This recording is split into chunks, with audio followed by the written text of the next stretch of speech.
Gravando, pessoal, vamos lá. Iluminismo hoje, só que não é o iluminismo no foco histórico, é no foco sociológico.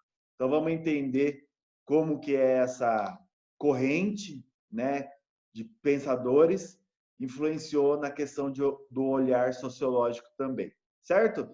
Vai, Matheus Soró da Silva Costa. Eu sou o Soró da Silva Costa? Uhum. Vai. Então eu vou ler aqui. Isso. Tá, obrigado. O Iluminismo. O Iluminismo foi o nome dado ao movimento intelectual que se desenvolveu a partir do Renascimento e que defendia a importância e o domínio da razão e da ciência sobre o obscurantismo dogmático e a superstição. Com o desenvolvimento científico e tecnológico, ganhou força a racionalidade sobre alguns elementos mais comuns na Idade Média, como a crença religiosa, a fé dogmática e o pensamento mágico. Eu não entendi que você está dando risada. Qual que é o problema? É que minha irmã estava falando aí do lado. Você é uma Soró. Gente, então, qual que é a parte importante? Domínio da razão. Isso daí eu acho que está bem claro para vocês, né? Ciência. Então, o que vai entrar em conflito no Renascimento, a partir do Renascimento? Que as visões dogmáticas da igreja, ela vai ter agora vamos dizer, uma contrapartida, uma outra visão que vai entrar em choque. Em primeiro momento, no Renascimento, não entra em choque, certo? É mais tentando equilibrar os dois, a visão religiosa e a visão da razão, tá? Esse era o equilíbrio. O iluminismo já veio para destruir qualquer tipo de estrutura em que a religião ela interfere na parte tanto econômica quanto política. Então, no iluminismo é mais forte isso. Tanto que vai ter esse nome aqui, importantíssimo, Opa! Estado laico. O que é isso, minhas pessoas? O Estado sem religião. Isso que eu ia falar. Ele não denomina uma religião específica. Por exemplo, lá, acho que eu não sei se foi a China que eles agora se declararam a uma religião, eu não lembro qual é, mas enfim. Entendi. Isso aí. Aí não é um Estado laico. Muito bem. Então, o iluminismo, ele chega realmente com isso daí que eu coloquei em destaque para vocês, o Estado laico. Então, a base de toda, vamos dizer assim, de conhecimento é baseado nos conhecimentos teóricos científicos e ligado à filosofia também, ao conhecimento histórico. Então, o iluminismo traz isso, certo? Alguma dúvida? É igual ao Brasil, né? Igual ao Brasil, o Estado laico. Embora o Brasil tenha bastante influência do cristianismo, mas é o Estado laico, né? Você pode controlar o que você quiser. Vamos dizer Nossa, que a maioria... Oi, Rafael, fala um pouquinho mais alto, não estou te ouvindo. Eu acho que dizer que a gente é laico é muita sacanagem ainda, viu? É bobagem, mano. Então, teoricamente, na nossa Constituição, tá lá Estado laico, certo? E vamos dizer que 90% dos países mundiais tá lá também o Estado laico desde o Iluminismo. Só que é como o Rafael falou, como o Gabriel também comentou, teoricamente, na prática a gente falha ainda bastante nesse Estado laico. Mas, enfim, não é uma crítica em relação ao papel da igreja. O papel da igreja, da religião, ela tem seu espaço, sem dúvida. Mas, desde o iluminismo, eles colocam que o Estado é laico. Então, qual é a função da política e da economia? É do Estado, certo? A religião, ela fica com as questões mais ligadas à cultura, ou seja, sociedade e tudo mais. Isso é Estado laico, não é um professor, não é uma visão do professor. Isso daí é a teoria, tá bom? Beleza? Beleza. Tá bom. Beleza. Vocês grifaram o que eu grifei aqui no primeiro parágrafo? Sim. Tá bom, então. Então vamos para o segundo. Pode continuar. Quem que eu pedi? Eu já esqueci quem começou lendo. Matheus. Vai, Matheus. Soró da Silva. Matheus Soró da Silva, vamos lá. Os debates filosóficos se intensificam diante das transformações provocadas pelo capitalismo e, depois, pelo desenvolvimento da indústria.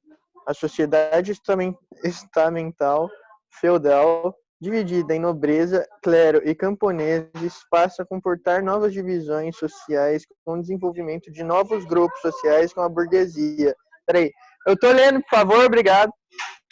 Com o desenvolvimento de novos grupos sociais, como a burguesia, o proletariado e os grupos intermediários, medo e insatisfação manifestam-se entre os que perdem direitos e privilégios nobres, mercantilistas e clero, e entre os que ainda não os conquistaram, burgueses e trabalhadores assalariados. Pronto. Nossa, esse parágrafo é monstro, de tão claro que ele é. É o seguinte, na Idade Média, a sociedade estamental. Ah, professor, o que é sociedade estamental? É aquela sociedade que é importante por causa do nome, de nascimento. Ah, determinado dinastia Bourbons. Quer dizer que essa dinastia Bourbons, ela tem uma importância na França, um exemplo. Aí o que acontece? Toda a dinastia Bourbon vai governar, vai ser rei, vai ser príncipe, vai ser nobre, enfim, já é importante pelo nome. Então, essa é a sociedade estamental, que tem uma hierarquia forte por causa de nome. Então, camponeses sempre vão estar embaixo, a nobreza vai andar sempre com o clero. Lembra da Revolução Francesa, gente, que eu passei para vocês? Primeiro estado, segundo estado, era quem? Nobreza e clero. Básico.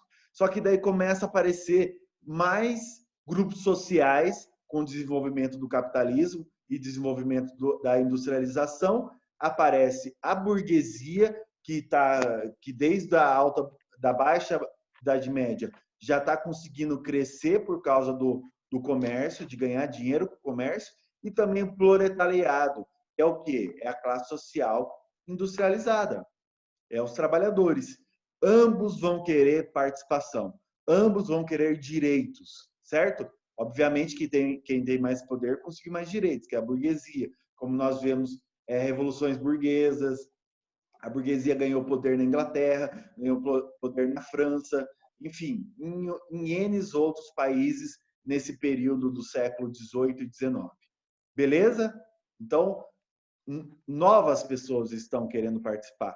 E o iluminismo nada mais é que uma teoria burguesa, tá? Que vai influenciar bastante nos direitos burgueses. Ah, professor, também o Estado laico, de certa forma, ajuda também o camponês, que não é burguês.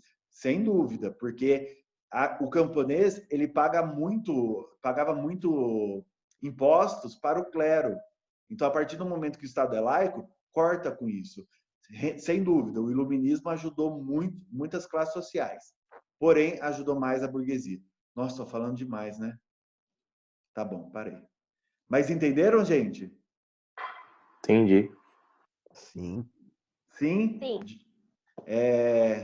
Gabi, Gabriel, Sim. Bruno, Uhum. Thaís. Ai, gente, Super de boa. que medo que essas pessoas De não boa, estejam acompanhando. Mas, enfim, meu papel eu estou fazendo, né, gente? Então, pode continuar. Quem? É isso. Gabriel. Inspirados no cientificismo e na racionalidade, os intelectuais discutem princípios, isto é, leis capazes de explicar o que determina os acontecimentos, as manifestações, o comportamento humano e social. Princípios também pensados como aquilo que orientará a ação humana nessa nova era, numa projeção dos anseios dos pensadores da época. Muito bem. Então, gente, quando a gente está falando iluminismo da parte sociológica, é justamente isso, comportamento humano e social. O que o humanismo trouxe para a análise sociológica? O que nós podemos pegar dessas mudanças da razão, do pensamento através da ciência? O que isso mudou na sociedade, no dia a dia das pessoas e tudo mais? Esse é o objetivo. Pode continuar, Gabriel. As teorias enunciam os princípios que, entretanto, encontrarão legitimidade apenas quando transformados em leis e artigos constitucionais. Essa legitimação também se tornará uma característica da época. A importância dos enunciados legais que, se não administram a realidade, ao menos enunciam ideias e programas de ação. Leis científicas e jurídicas ocupam as discussões filosóficas e políticas da época. Falem para mim qual lei criada que é o iluminismo puro, que nós vimos tanto na Revolução Francesa, na Declaração dos Direitos do Homem e do Cidadão. Não é lei? A partir do momento que você coloca como lei um ideal iluminista, aquilo é aplicado, né? Se tem uma Constituição, se tem uma aplicação de leis, você tem que seguir aquilo, certo? E o iluminismo foi colocado dessa forma. Isso, então, dá poderes para quem vai usufruir dessa lei, né? Ah, professor, os 3 poderes. Quem que vai usufruir dos 3 poderes? Né? Burguesia, classes que participam da política. O camponês da época participa da política? Então, não. Essas pessoas não vão usufruir dessa lei. Mas é benéfica? Lógico. A maioria das constituições do mundo hoje tem os 3 poderes de Montesquieu. E o que era Montesquieu? Um iluminista. Beleza, gente? Beleza. Então, de boa. essas partes que você aplica em lei, o iluminismo, mudou a vida de muitas pessoas, mas também não mudou de algumas, certo? Que nós sabemos que... a gente sempre fala isso, né, gente? Sempre volta para a mesma coisa. Classes sociais que sempre conseguem algum avanço e classes sociais que acabam ter que ir para o lado mais extremista para conseguir mudar alguma coisa. Isso nós vimos em história ontem, né? Então, não para, são ciclos, né? Que mudam dependendo da contemporaneidade de determinados fatores. Mas é um pouco mais do mesmo, né? Então, vamos lá. Neoclassicismo é Matheus Milan, MM, vulgo MM. Opa. O neoclassicismo parte do ideário comunista leva os filósofos intelectuais, cientistas e artistas a buscarem inspiração na antiguidade clássica. O platonismo traz de volta o idealismo e o pensamento utópico. A moral e a ética procuram identificar um mundo melhor e mais perfeito que se anuncia. Todo esse esforço de pensar criticamente o presente e instaurar uma nova ordem capaz de realizar plenamente o ser humano é selado pelo juramento, a lei e a Constituição. Nossa, muito, muito bom, gente. Ó, o esforço de pensar criticamente o presente, instaurar uma nova ordem capaz de realizar plenamente o ser humano é selado pelo juramento das leis e Constituição. Gente, o que é a antiguidade clássica? Os Tipo, gregos. na época de gregos, romanos. Arrasaram. É isso aí. É os pensadores filosóficos da época dos gregos e romanos, tá? Platão, como tá aqui, ó, é um desses, certo? Platão, ele traz vamos dizer, um ideário utópico. Qual parte, professor, que é um ideário utópico? Atlântida, uma sociedade igualitária, né, em que todo mundo teria as mesmas condições. A utopia de Platão está em Atlântida. Aquela história que tem até o herói, né? Como que é o nome? Aquaman? Eu acho que é Aquaman. Que depois de efeitos... Isso mesmo. É esse mesmo, né? Depois de efeitos climáticos, acaba alterando o nível dos mares, cobre a cidade, né? Com o mar, e essa cidade ela acaba se adaptando a essas mudanças. Enfim, é um pensamento utópico, só que eles resgatam, né, os neoclássicos, os filósofos, né, neoclássicos, pegam essas teorias gregos e romanas, né, as filosofias, e aplicam depois no Renascimento e no Iluminismo. Ah, professor, mas tem como aplicar Platão, sendo que Platão ele considerava muito ainda a questão mitológica? Gente, não importa. Dentro da história, da sociologia e da filosofia, nós pegamos muito literatura, nós pegamos muito coisas místicas. Por quê? Apesar de estar lá a questão divina, mística, ali tem a descrição da sociedade que vivia na época, certo? Homero, por exemplo. Homero, que escreveu uma parte um período importante na Grécia, ele falava, ele contava suas histórias de forma oral e sempre repleta de mitologia, repleta de coisas transcendentes, né? Coisas que não tem uma objetividade, não tem como ter um dado fixo sobre aquilo, mas não deixa de analisar a sociedade de uma época, tá? Então, muito importante a antiguidade clássica, gente. Apesar de ser mitológica, ela tem a representação da sociedade da época. E qual que é o nome da nossa matéria? Sociologia. Certo? Posso apagar aqui? Gente, beleza? Posso apagar essa parte? Pode. Pode sim. Bem, Tá bom. Estão curtindo?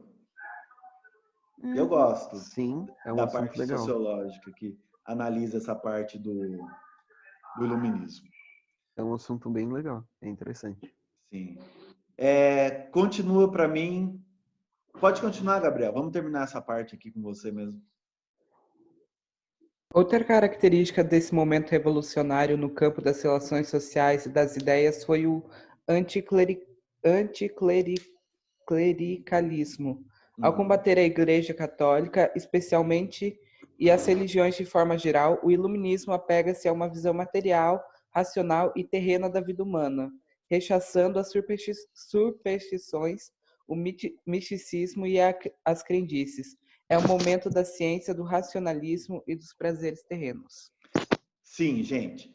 Como eu falei para vocês, o Renascimento ele equilibra, tá? As coisas ligadas à religião e a coisa ligada à ciência. Equilibra. Já o Iluminismo, ele já vem forte, né? Ele já mostra que é um combate, como a apostila trouxe aí para vocês.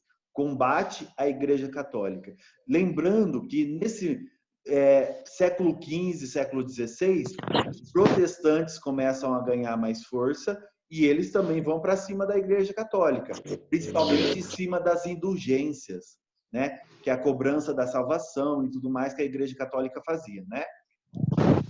Enfim, são tempos, não podemos fazer uma relação, né, com os dias de hoje, porque senão seria anacronismo. Mas o que nós temos que entender é que a parte religiosa, ela começa a também ter um termo mais crítico, que é o protestante, a partir do século XV e XVI, que é a Reforma Protestante. Certo, gente? Mas, mesmo assim, o iluminismo traz uma visão mais racional, tá? De humanização. Se antes existia o teocentrismo, que é Deus no centro do mundo, agora é o antropocentrismo, ser humano. A valorização do ser humano como centro de tudo, como força capaz de mudança. Mudança na sociedade, mudança na política e tudo mais. Agora, não necessariamente conhecimento é estrito da religião, certo? Como era na Idade Média. Beleza? Beleza. Podem falar, gente, de verdade, se surgir alguma dúvida, por favor. Posso apagar o que eu grifei? Pode. Ô, professor, Eu.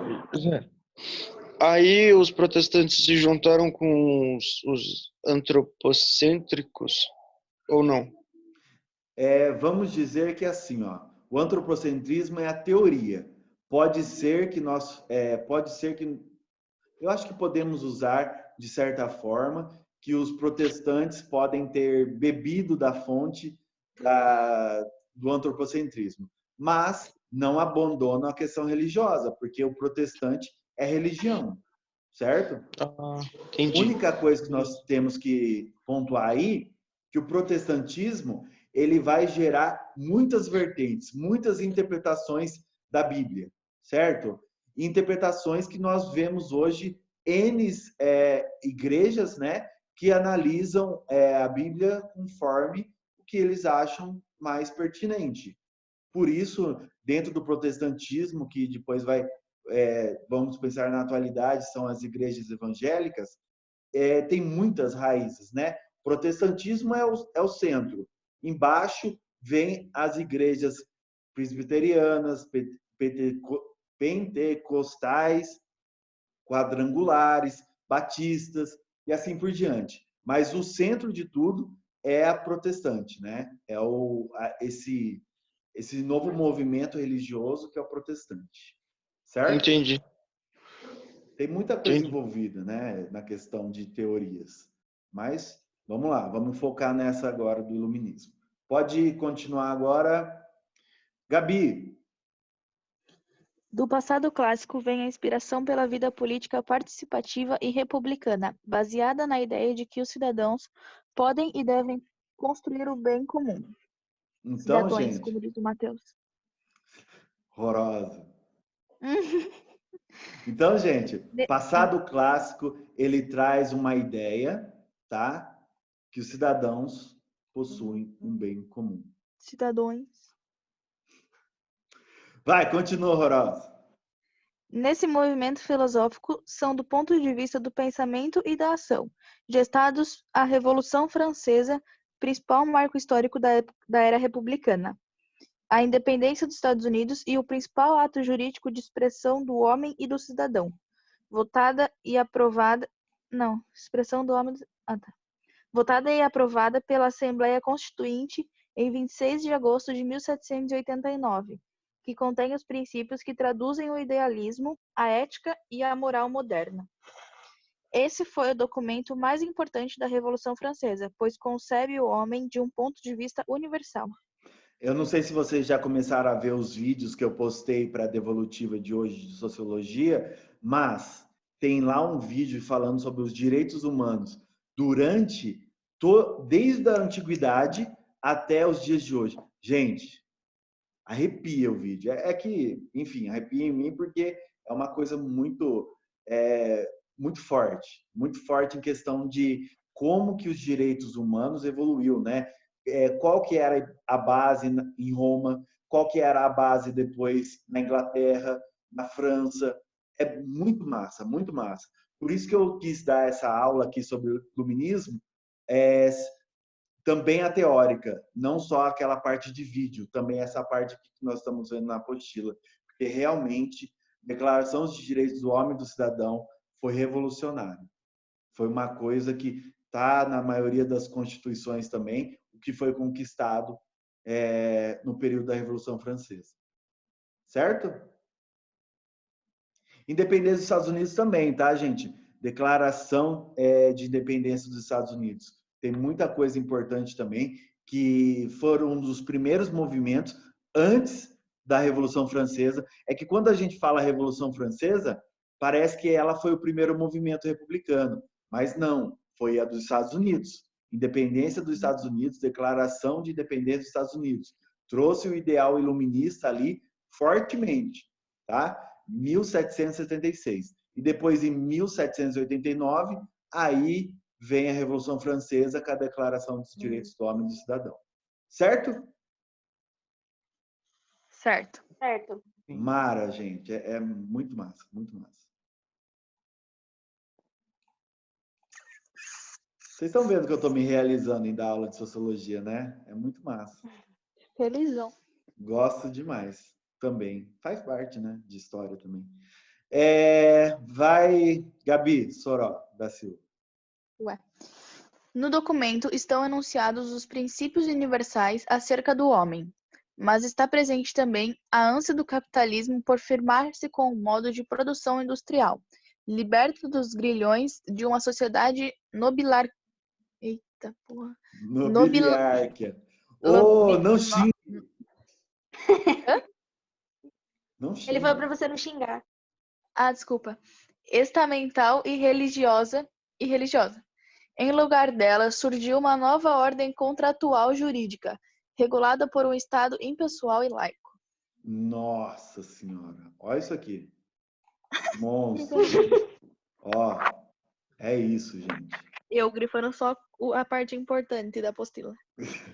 Não, esse parágrafo é monstro, gente. Mostra como que mudou a mentalidade social, econômica, política da Idade Média para os tempos modernos, tá? Muito importante. Muito, muito, muito. Ok? Uhum. Ok. Não podemos, independente se o capitalismo gera ou não desigualdade, né? Se gera ou não tudo que nós conseguimos perceber de fome, seca e tudo mais, o capitalismo ele foi muito importante para a questão do desenvolvimento de mentalidades como o iluminismo. Se não, vamos dizer que pensamentos absolutistas com certeza estariam até hoje na Constituição, que é o poder de uma pessoa, que é o poder total em uma pessoa, certo? Porque, queira ou não, o capitalismo também trouxe uma ideia democrática. Eu sei que também tem muitas coisas que são mais teóricas do que práticas dentro do capitalismo, mas não podemos tirar o prestígio que o capitalismo trouxe a partir da Revolução Industrial, tá? Ele que mudou essas características da Idade Média para a Idade Moderna, certo? Uhum. Certo. A minha fala agora foi aquela que eu falei ontem para vocês também, sobre beber de todas as águas. Temos que reconhecer que todos os sistemas têm coisas boas, tá? Posso pagar? Esse praticamente Pode. é tudo, né? Grifei tudo. É. Então, paguei. Posso pagar tudo? Próximo. Para que isso se realizasse, Gabi? Para que isso se realizasse, deveria prevalecer a concepção do homem como um ser livre, dono de seu destino, capaz de agir como um indivíduo motivado por sua própria vontade. Um ser novo, motor de sua própria história e que, segundo Jean-Jacques Rousseau, Soró. tinha por Jean-Jacques característica própria de sua origem a liberdade. Livres e iguais perante a natureza e a lei, os seres humanos também deveriam sê-lo perante do poder, o qual existe por decisão dos cidadãos, fonte de toda a sua legitimidade. Cidadãos. Soró.